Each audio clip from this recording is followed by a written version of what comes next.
Aloha and welcome to Books, a talk show on books that we think you should read. Today's discussion is based on the book, The Grieving Brain by Mary Frances O'Connor, PhD. And my guest is Sonya Chambliss Alexander. Sonya is a cognitive behavioral therapist with over 15 years of experience in treating childhood and adult trauma, mood disorders, addiction, and much more. Sonya is also my friend and a fellow member of the Maui Prep Book Club.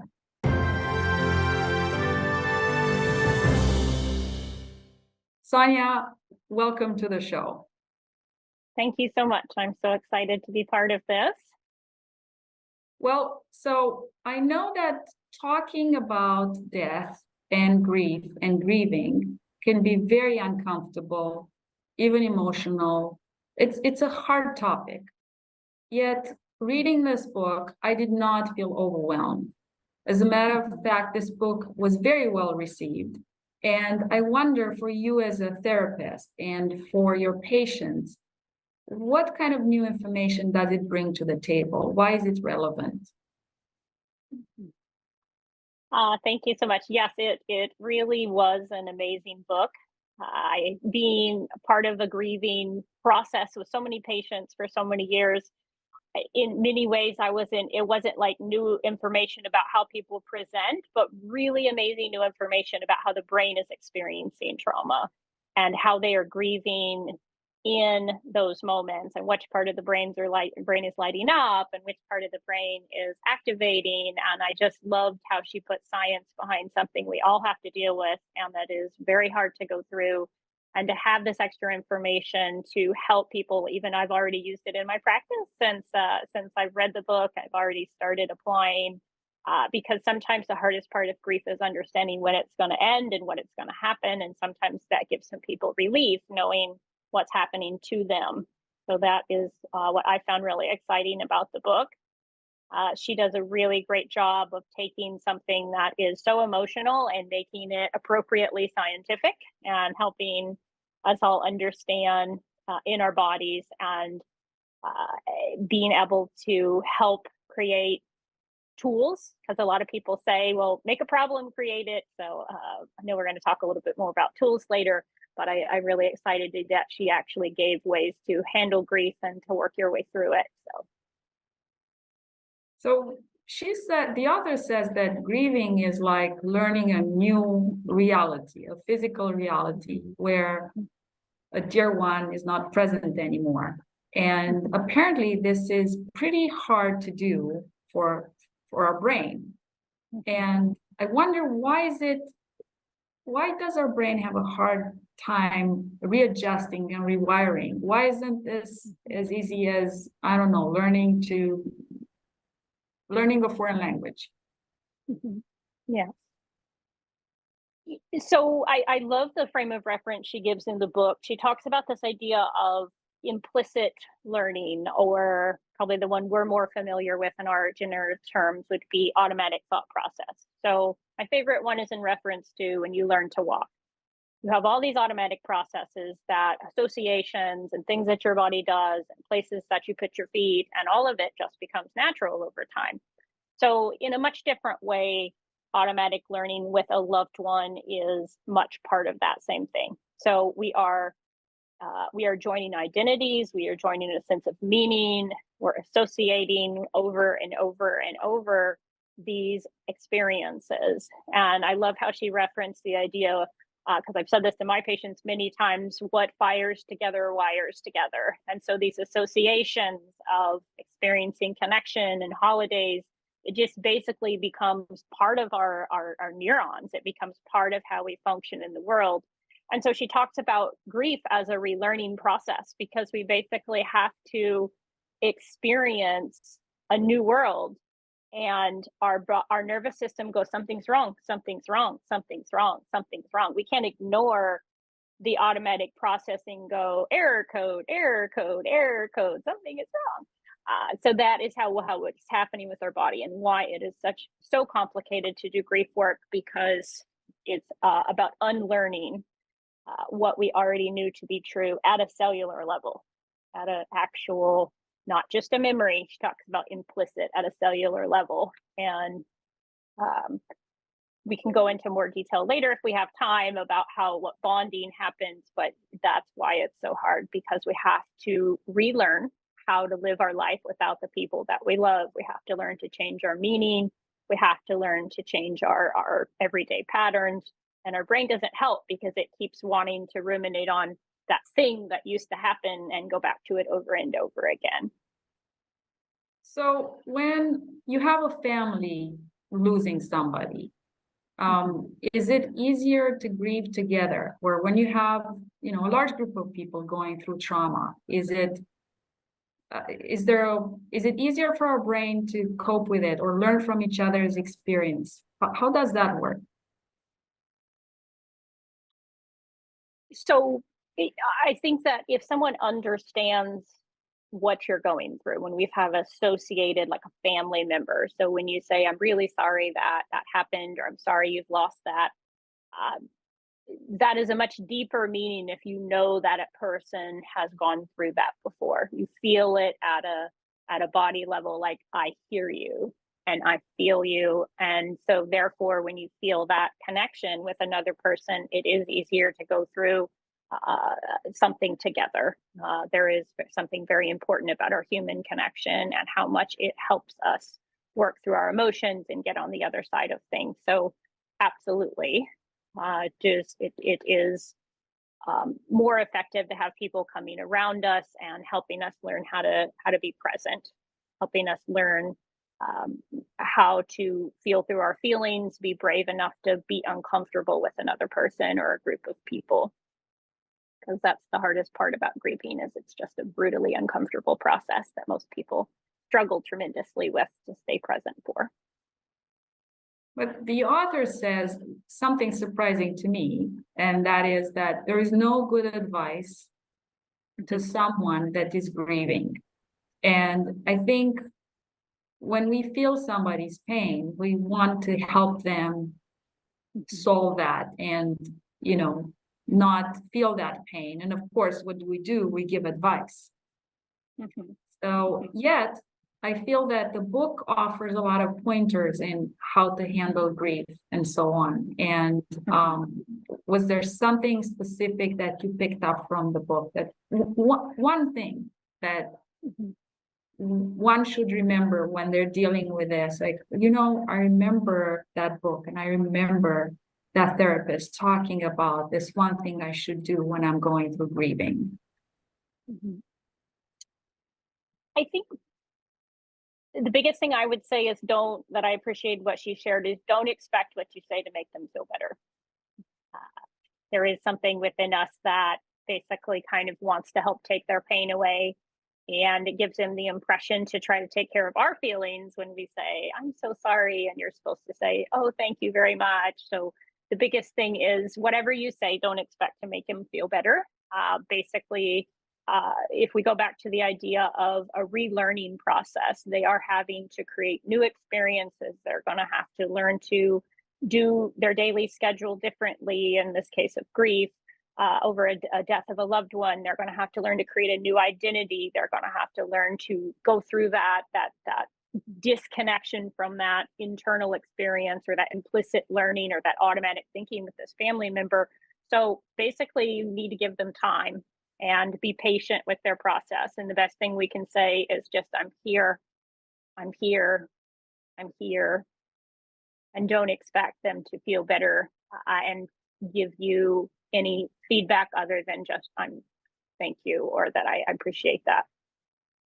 And if I lose somebody and I recognize the pain I'm going through, what is the one thing I should think of that may help me go through it a little easier? Is it allowing myself the time to grieve and to adjust to that new reality? What is the one thing I should keep in mind for the situation that will inevitably come when I may lose somebody dear to me? I like her reference to I like her reference to the idea of patience and the idea that even when you feel really, really, really, really uncomfortable, that it's going to get better at some point. She offers the idea of hope. She talks about the idea of rumination. And she said rumination is not really about new learning, it's rehearsing old learning. And so she talks about little things like don't ruminate, because you're not actually creating a relearning process. She says, notice you're ruminating and be intentional about creating and now what, and now what, and now what. So sit in your feelings. I tell my clients this all the time, sit in your feelings for a short amount of time. But if they find themselves repeating and repeating, you've started into a certain part of your brain that is getting you stuck and not actually helping you heal. So rumination. Try and move forward and live in the present, first of all. And acknowledge your feelings, but live in the present and move forward. Yeah, she talks about distraction is huge. She talks about because it is about relearning. She said it is about trying new things, even if they don't work out. And even if they don't, they end up not being something you're interested in, you're activating a part of your brain that is teaching you that you are capable of relearning. And even though that thing may not have been the one you stick with, you are creating an intentional activation of hopefulness in your brain. So about 3 years ago, the whole COVID experience started for all of us.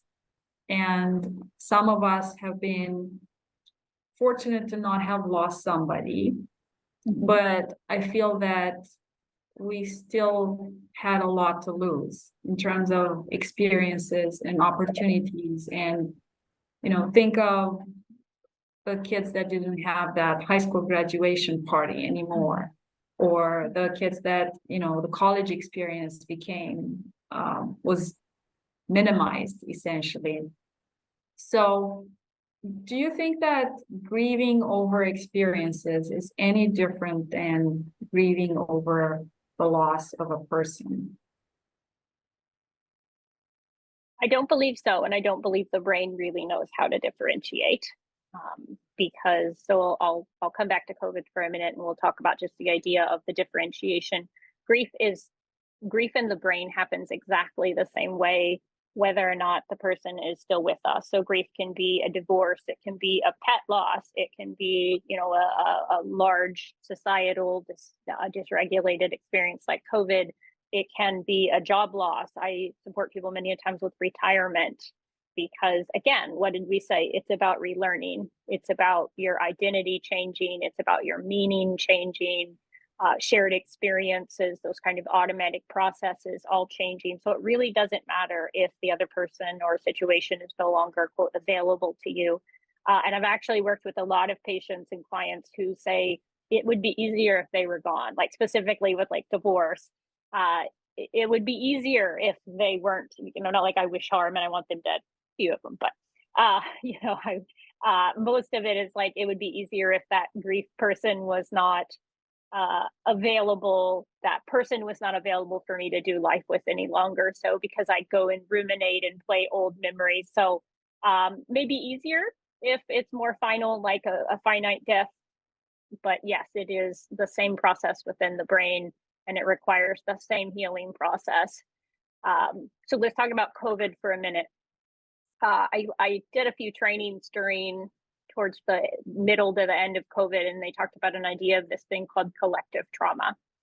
And that something is held really true. And the thing about collective trauma is we have to realize that the solution is not always just kind of within ourselves, because it's collective trauma, it's collective healing. And I think the polarization that happened around COVID was really disruptive to the grieving process related to COVID, because it felt like for many of us, it was on one side or the other. You weren't allowed to kind of, with certain people, to experience that grief process the same. If it was kind of loaded, if you brought it up, then you had a different position politically than the other. So I think that the politics really disrupted our grieving process with COVID, because the reality is we all lost a lot. We lost time, we lost graduations, we lost shared experiences, we lost work experience. We lost, finances. There's just so much that was lost, and that's never going to be different. It is by far, probably since one of the major world wars, the most significant collective trauma that America has gone through. I think 9/11 was probably a big one, but not as long lasting as COVID was, because it just kept sort of, and we're still going, and we're still going. And it's not to say that the COVID process is over. It just is looking very different in terms of the grief process, and the things that we're losing are less than what it used to be. So how do we heal together? I think that it's remembering that whatever your experience is personal, but that each one of us have a right to say, I lost this and it meant that to me. And the other person can say, I lost this and I meant that to me. And it doesn't have to be the same thing. And we can just share that experience together and say, yeah, that really sucks. And I'm so sorry you went through that. And then the other person can share that with me. And that we don't have to have the same story about what we lost or what we went through, but just that we've all lost something. So many people, including myself, they know that they need to say something when somebody loses a dear one. And it's like, I don't know what to say. I don't know what to say to them. Nothing is going to make it better. I can't bring that person back. But what's a good thing to say?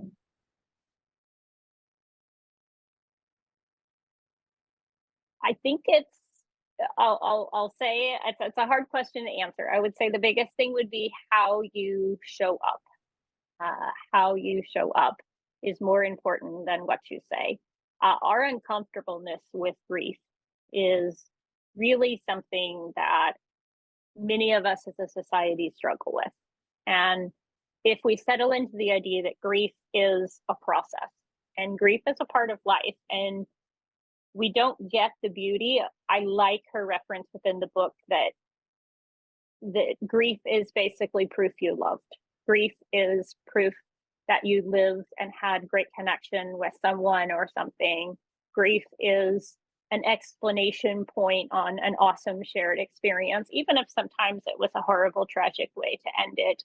And so it is about remembering that when we're talking to them, that we're not just talking to them about their pain, we're talking to them about their celebration of life experience with that person or that place or that situation.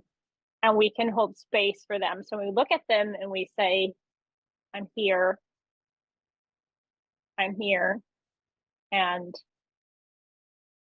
anything, I'm trying to think of what words, but in your knowing, in your being, going, I'm here. I'm present, and I'm sharing this with you. That counts the most. That just knowing that you have somebody there to support you. Right. I come from Romania, and where a majority of the population is Christian Orthodox. And what happens after somebody's death, all the traditions, it's a long process, at least 40 days of all sorts of events around the passing of somebody and their celebration of life. And I realized that every culture has different traditions and everybody deals with it differently. And sometimes we may not understand, why somebody is celebrating the life of a dear one this way and not the other way. Like, one of the problems I have is with the timing. In Romania, basically somebody gets a funeral right away within 7 days. So they're passing away. And then, yes, there is a little celebration 40 days later. In US, I've come to see that sometimes the celebration of life it could be 6 months away, or, after that person died. Do you have any input on this to help me understand the differences and to cope with them? One of the things she references, particularly as a coping mechanism or a way to do grief, the studies have shown that the grief is most effectively done when there is some kind of spiritual connection, right? It doesn't have to be a certain thing. I'm going to come back to your question. So there's a spiritual process, right? Whether the person is going to heaven or the person is, going to, come back in a different, body in a different life or a different energy. And so one of the things that we understand is that everybody's tradition's a little bit differently, right? So in your culture, right, there's certain spiritual beliefs that say, it needs to be done by this time, or certain you know, spiritual like ascensions, or, things are not going to be able to be reached, as far as what I understand. And that, you can't hold the body for this amount of time. And so I think some of that is just culture, right? Some of it is just each culture believes this, and that this is how a body appropriately passes to the next life.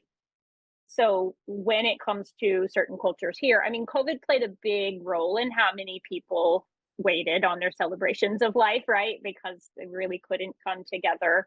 So I think that's at least part of it, why a lot of people have waited more recently.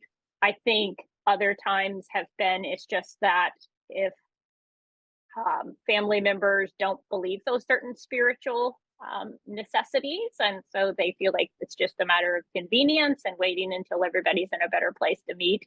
So I think those are the big differences. What are the spiritual beliefs that prompt people to put their loved one to rest? And that's where the timing tends to come in. Well, I could say I love the fact that here we call them celebrations of life. I prefer that to going to a funeral any given day. And it's just beautiful to celebrate the person that passed away and remember them, and share those memories and experiences with others. Yes, she talks about that. Sorry. She talks about that in the book, of the spirituality being one of the ways that people really do find rest in their own, heart, and they stop the rumination, and they're able to quiet that heartache, is to recreate the meaning to which the relationship is. So they're no longer here with us, but they're here with us in our heart. We'll always have the experiences. We'll always have the history. They'll always be there, and how they shaped us. And that's even, say, something tenuous like a divorce. A lot of times people will go through something very difficult like a divorce, and they will kind of say, well, all that doesn't count because it was such a terrible experience how it ended. And we want to remember that life shapes us, and our spirituality allows us to allow transitions to happen. So we've got transition into the afterlife, that our family member still speaks to us through our heart. They are still part of how we created our identity and who we are. If it's our parents, they are a part of how we experience safety in the world. That's another big one I feel with my clients. A lot of people will say, I just feel like I lost my safety. I feel like I lost that person I always think of. Well, I'm okay because such and such is in the world, and I know they're always going to be there for me. And so that is a big one, about transitioning how they're there for you in the afterlife, and not just their physical body there with us now. So meaning making is really an important part of not getting stuck in complicated grief. She talks a lot about which part of the brains light up with complicated grief, and which part of the brains light up when you're actually progressing in your grief process. And not that we can all get a neuro scan and be like, how am I doing with my grief process, to see how we're going, but we can kind of read this book to see a lot of really great indications of when we're getting stuck and what is happening, that we can then use these tools she puts in front of us to move forward with our grief process. That's a good point. I don't want to think that anybody's trying to get the best score in the process of grieving. So it's a personal experience that everyone goes through differently. And I want to thank you for helping me understand this book a lot better and get the crucial information I was supposed to get out of it. And hopefully when that moment comes, all this information will be put to good use. I will remember all of this. So again, thank you so much, Sonya, for joining me today. You are so welcome. Thank you for having me.